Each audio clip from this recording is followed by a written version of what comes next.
네, 경제 현장 오늘 오후 초대석으로 이어갑니다. 정기국회가 막바지에 접어들었습니다. 내년 예산안부터 주요 민생법안 처리 등 여야가 풀어야 할 과제가 수두룩한데요. 산업통상자원부가 주력하고 있는 대형 마트의 새벽 배송을 가능케 하자는 유통산업발전법 개정안은 과연 국회 문턱을 넘을 수 있을지, 그리고 논란이 많은 R&D 예산은 어떻게 돼가는지 장영진 산업부 1차관 모시고 자세한 얘기 들어보겠습니다. 차관님 어서 오십시오. 안녕하세요. 안녕하세요. 예. 반갑습니다. 예.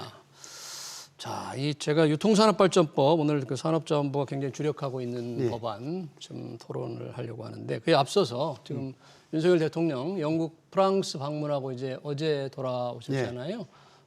지금 프랑스는 뭐 지금 아무래도 엑스포 2030년 그렇습니다. 화요일 자정인데 혹시 예. 좀 아주 희망이 조금 굉장히 계속 살아나는 것 같아요. 어떻게 예, 보세요? 한국 시간은 수요일 새벽 1시가 될 거고요. 예. 뭐 저희들 굉장히 지금 그 사우디와 박빙의 경쟁을 벌이고 있는 걸로 알고 있습니다. 예, 이번에는 특히 뭐 사우디에 비하면 정부, 기업 아주 원팀이 돼서 열심히 노력한 게 조금 서서히 좀 인기를 얻어가는 거죠 지금 지지를. 예, 그렇습니다. 뭐 대통령님을 포함해서 우리 그 관계 국무위원, 기업인들이 정말 전 세계를 누비면서 노력했습니다. 그렇게 됐기 때문에 또 우리가 사우디가 가지고 있지 않은 우리 산업적인 발전 경험 이런 부분들이 잘 어필이 되면서 지금 저희들에 대한 지지세가 올라오고 있다고 듣고 있습니다. 좋은 소식 오길 기다려보고요. 대통령께서 이제 영국도 방문하셨는데 이번 영국에서 얻은 경제적 성과는 어떤 게 있을까요? 예, 영국에 이번에 이제 국빈 방문을 하셨는데 모든 국빈 방문이 다 의미가 있지만 이번에는 특별히 의미가 있는 것이 소위 다우닝가 합의라는 그걸 통해서 영국 정말 총리실. 경제, 에너지, 통상 그리고 국방 안보 이렇게까지 정말 포괄적인 협력 관계를 만들었고요. 뭐 경제적인 부분만 보더라도 한 1.8조 원 이상의 투자와 수출 계약 그리고 원전 관련해서 영국이 원전에 굉장히 관심이 높은데 정말 설계부터 나중에 폐기까지 그리고 또 복원까지 전주기에 관한 협력 그리고 한영 FTA 재개 그리고 또 우리 그 국방 외교장관 2+2 회담 등 정말 정말 동맹국에 준하는 그런 협력 관계가 만들어졌다고 볼 수 있습니다. 네, 영국 총리실을 보는 그 다우닝가의 합의를 이룬 게 굉장히 큰 의미라고 좀 설명을 해주셨고요. 자, 이 대형마트 관련 지금 온라인 영업 규제가 많잖아요. 현재 대형마트라는 게 문을 열지 않는 새벽이라든지 의무 휴업일에는 온라인 배송을 못하니까 이걸 좀 가능하게 만들자. 새벽 배송 지금 사실 저도 새벽 배송 이용하고 있는데 대형마트가 이렇게 전혀 못하는 줄 잘 몰랐습니다. 그래서 법을 좀 고치자는 유통산업발전법 개정안. 예, 그렇습니다. 국회 지금 논의는 지금 어디까지 진행이 예, 되나요? 지금 뭐 그 관련 법안이 국회에 제출된 지가 벌써 1년이 넘었고 지금 그동안 그 수많은 논의가 있었습니다. 그리고 지금 아무래도 찬성하는 쪽에서는 아까 말씀하신 것처럼 우리 우리 소비자의 편의 그리고 또 우리 이제 중소상인들 자체가 이 부분을 좀 원하는 부분이 있습니다. 중소상인들도. 예. 근데 반면에 좀 반대하는 입장에서는 아무래도 과거에 그 대형마트가 폭발적으로 늘어났던 그런 시기에 정말 우리 중소상인의 피해 이런 부분을 조금 걱정했던 그런 우려가 아직까지 좀 남아 있는 그런 부분이 있다고 생각했습니다. 그러니까 대형마트 하면 뭐 얼핏 떠오른 게 이마트, 롯데마트, 홈플러스 이런 데가 새벽에도 좀 온라인 배송을 하고 일요일에도 좀 배송을 할 수 있게 해달라는 거잖아요. 그걸 중소상인들이 조금 원하고 있어요. 예, 그렇습니다. 왜 원합니까, 중소상인들은? 이게 유통 규제가 시작된 지가 벌써 한 11년이 넘었는데 그동안 유통 환경이 많이 변했습니다. 온라인이 폭발적으로 늘어나면서 이제 오프라인은 정말 이제 상대적으로 소수가 돼 버렸습니다. 그래서 이제 우리 전통 시장이라든가 우리 슈퍼마켓 이런 분들이 정말 이대로는 안 되겠다. 정말 새로운 살 길을 찾아보자 하면서 이제 스스로 그 소비자에 대한 서비스도 향상시키고 경쟁력을 높이기 위해서 우리 대형마트와 대성적으로 합의를 한 겁니다. 그걸 통해서 우리 예를 들어서 슈퍼연합회 같은 경우는 물류 현대화라든가 그 새벽 배송 이런 부분을 좀 협조를 받고 또 우리 그 전통 시장 같은 경우는 우리 그 대형마트가 운영하는 온라인몰에 입점을 한다든가 이런 부분을 통해서 그 마케팅을 좀 확대하는 그런 부분을 하고 있고 또 이걸 통해서 또 이를 위해서 또 우리 대형마트가 만약에 이번 규제 완화로 혹시 이익이 늘어나는 부분이 있으면 그중에 일정 부분을 해서 기금을 조성해서 이걸 돕겠다. 아. 이렇게 참 금전적, 예. 비금전적인 각종 지원을 다 하겠다. 이런 입장이 그러니까요. 전통 상인들도 대형마트 규제를 완화를 원하는데 실제로는 상인들 못지않게 소비자들 있지 않습니까? 그렇습니다. 소비자들이 더 필요로 하지 않는가요? 이건? 예, 그렇습니다. 지금 뭐 우리 수도권에 사시는 분들은 사실 불편 없이 이용하고 있는데 네. 사실 당장 강원, 전남 이런 지역만 가도 제주 이런 지역만 가더라도 새벽 버스를 이용 못 하고 있습니다. 수도권 분들은 뭐 쿠팡이라든지 예, 그렇습니다. 마켓컬리 다 예, 하잖아요. 예, 그렇습니다. 그런데 저희들이 그래서 한번 한 소비자 1,000명 정도 특히 그 온라인 배송이 안 되는 지역을 지금 한번 조사를 해봤더니 한 86% 정도가 필요하다 이거 하면 자기들이 이용하겠다. 왜 수도권 사람들만 그런 새벽 그렇습니다. 배송 이게 지역 혜택을 균형 누리느냐? 발전에도 도움이 되는 그 정책이고 또 입법에 대해서도 한 68% 정도가 입법 찬성한다 이런 입장이라서 뭐 전 국민적인 지지가 있다고 볼 수 있겠습니다. 예. 그러니까 쿠팡이라든지 마켓컬리는 주로 물류센터가 수도권에 이렇게 집중돼 있어서 그 외의 지역은 새벽 배송 그렇습니다. 혜택을 못 누린다. 예. 그럼 만약에 대형마트가 새벽 배송 허용을 온라인 허용을 하면 대형마트들은 물류센터가 좀 전국에 널리 있어요. 그렇습니다. 그 혜택을 받을 수 예, 있게 예. 소비자들이 더 원한다 그런 예. 얘기예요. 그래서 그리고 이제 소비자들도 원할 뿐더러 아까 이제 전남 지역 같은 경우는 우리 중소상인 단체에서도 이 부분을 조금 지지하면서 언론에 기고도 하고 이런 노력들을 하고 있습니다. 그래서 아까 말씀드린 그 대기업의 온라인 유통망에 입점하고 또 물류시설 현대화 등을 통해서 이게 서로 윈윈할 수 있다고 보는 그런 측면이 있는 것 같습니다. 아니 저희 동네 집 앞에 그 재래시장에 보면 그 음식점 사장님 새벽에 항상 보면 그 새벽 배송 주문 받은 것 같아요. 그 놓여 있어요. 그런 거는 뭐 쿠팡에서 받은 거겠죠. 그 뭐 자세한 건 모르겠습니다만 수도권이니까. 아무튼 좀 뭐 지금은 좀 제한적입니다. 예. 그러면 그동안 여야 의원들은 이런 일부 중소상인들도 원하고 소비자가 원하는 거를 법안을 그동안 뭘 하고 이렇게 계속 계류시켜 놓은 거예요? 아무래도 그 과거의 어떤 안 좋은 기억들 이런 부분들도 있고 뭐 중소상인들도 100% 동의하지는 않지 않겠습니까? 네. 의미 있는 숫자가 동의를 하더라도 그런 부분들을 조금 그 찬성하는 쪽의 효과도 인정을 하지만 또 조그만 혹시 있을지 모를 부작용이나 이런 논란도 우려하시는 것 같습니다. 그렇게 우려하는 부분을 좀 덜어주기 위해서 뭔가 아까 말씀하신 대로 중소상인들과의 상생을 더 할 수 있는 그런 대책 같은 건 좀 준비하고 계시나요? 예, 그럼요. 저희들이 정부 차원에서도 중소상인의 물류 개선이라든가 여러 번 노력을 해왔지만 그 수많은 전통상인과 슈퍼마켓을 정부 재정으로 다 할 수는 없지 않습니까? 그런 의미에서 이번에 중소상인들, 시장상인들과 우리 슈퍼마켓 연합회에서 정말 스스로 한번 해보자, 변화해보자 이런 차원에서 했기 때문에 저희들이 좀 더 적극적으로 지지하고 돕고 있는 겁니다.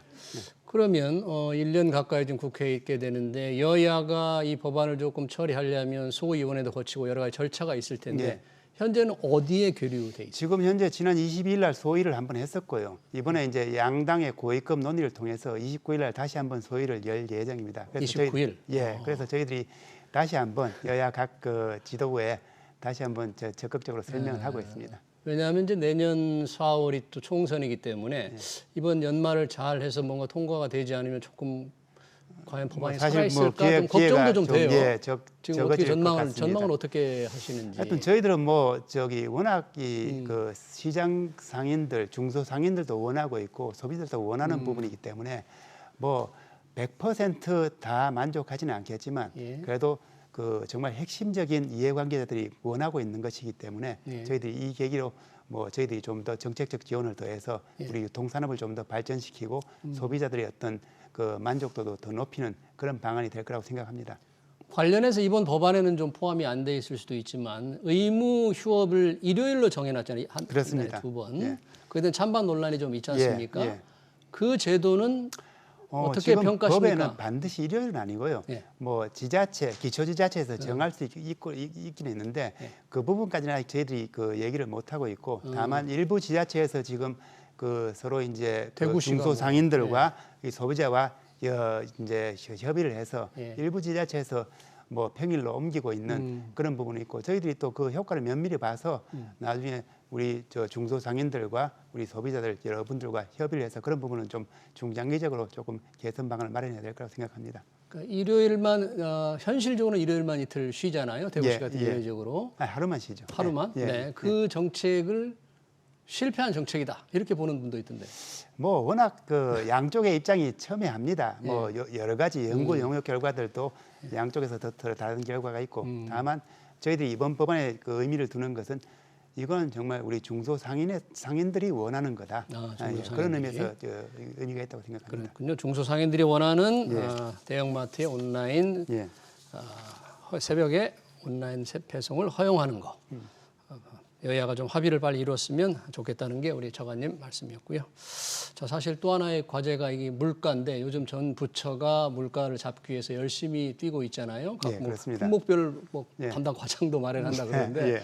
산업통상자원부 소관 물가 안정은 어떻게 지금 잡고 있습니까? 어떻게 노력하고 계세요? 사실 그 우리 산업부 소관도 그렇고 우리 이제 물가 전체로 보더라도 어떻게 보면 가장 중요한 큰 영향을 미치는 것이 유가입니다. 유가. 네. 다행히 최근 6주 연속 유가가 하락하면서 우리 휘발유 가격도 이제 1,600원짜리도 보이고 해서 우리 서민들의 어떤 그 부담도 좀 줄어들고 있어서 다행이라고 생각합니다.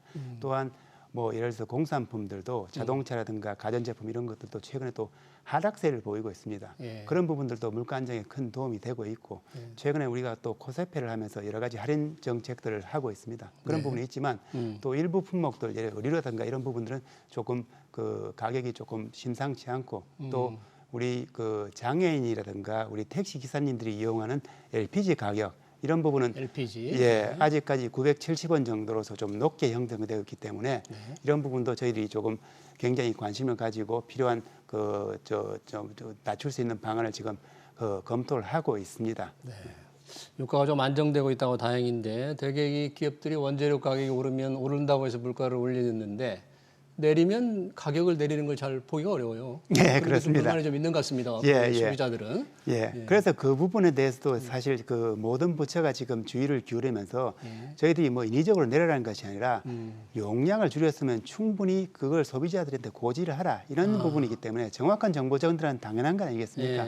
그런 부분에서 저희들이 노력하고 있다는 말씀을 요즘 드립니다. 많이 문제가 되더라고요. 가격 못 올리게 하니까 가격을 똑같이 하고 용량을 줄이는 슈링크플레이션이 되는데 정직하게만 하면 문제될 게 없습니다. 정확하게 고지를 하라. 그렇습니다. 하면 강요하는 건 아니고 정확하게 고지를 하라 그런 거거든요.